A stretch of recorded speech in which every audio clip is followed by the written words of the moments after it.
يا رجائي يا رجائي. In Islam, we are taught to dress modestly. We are taught to dress modestly. This modest dressing is not just for the females, it is for the males as well. And we are taught to be of high character, conduct, values, and so on.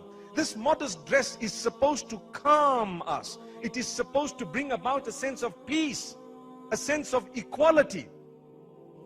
Whether you are rich or poor, whether you are fair or dark in complexion, Allah loves you. Remember that. And Allah loves you an unmatched love. It's up to you to reciprocate that. Remember my words. Allah loves you, but do you love Allah? That's the question. People say Allah doesn't love me. If someone says that, it's because they don't love Allah. That's the reason. Allah loves you.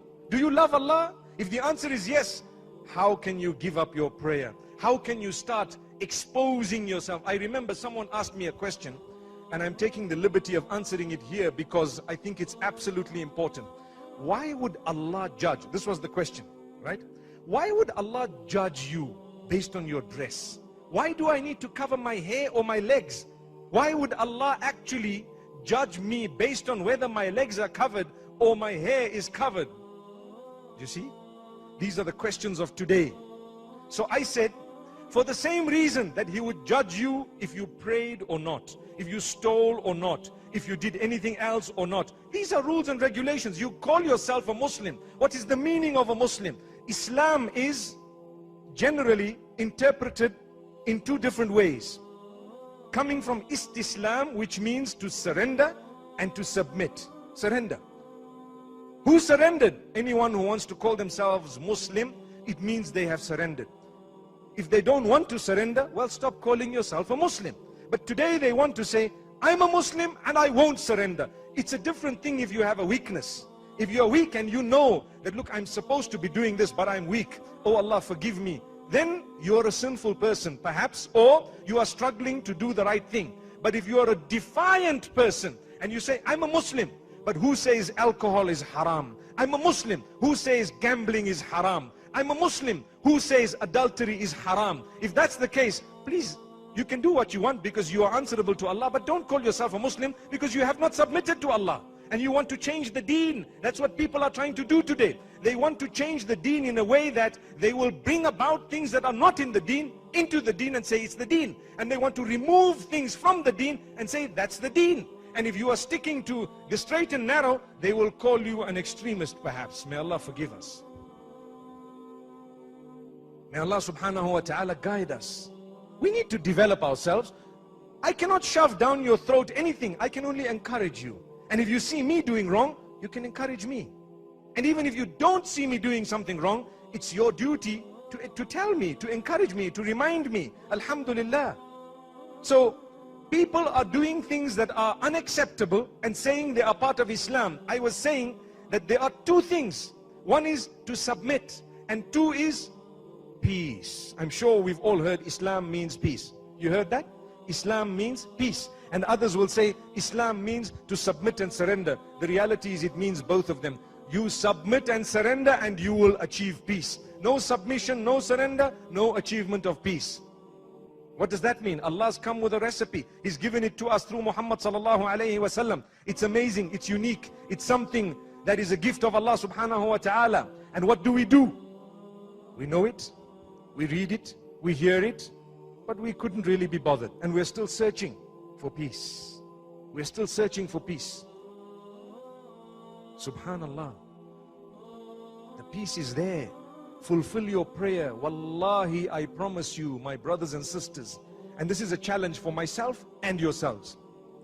I promise you and I challenge you, get up for Salatul Fajr early. Considering it an honor. Try it. Consider it an honor. Set your clock 4:30, for example. And you know Salah perhaps will only be at 5:15 in the masjid, or I don't need to read Salah up to just before sunrise. One might argue and they might say that. But the challenge is to get up early. Get up really early for the sake of your Maker. I love Him. I'm going to get up at 4:30 for Him. I love Him. I'm going to get up at 4:30. And you know what? He tells us the rules and regulations I have stipulated for you are actually for your benefit. I don't want from you anything. ما أريد منهم من رزق وما أريد أن يطعمون. I don't want from them any sustenance. I don't want anything from them, nor do I want them to feed me. It's not about materialism. Allah says, I don't need your wealth. I don't need that particular food. In fact, إِنَّ اللَّهَ هُوَ الرَّزَّاقُ ذُو الْقُوَّةِ الْمَتِينَ. Allah says, indeed it is Allah who is the provider, the all-powerful. It is Allah who is the provider. He will provide for you. Develop a link with Him. Become friends with Him. Get close to Him. How? I will get up early for Salatul Fajr. I will make wudu. I will cleanse myself. And I will stand up in prayer, considering it an honor. Wallahi, I promise you, you will achieve peace in your heart for the rest of that day. Wallahi. Have we felt that? Have we felt it?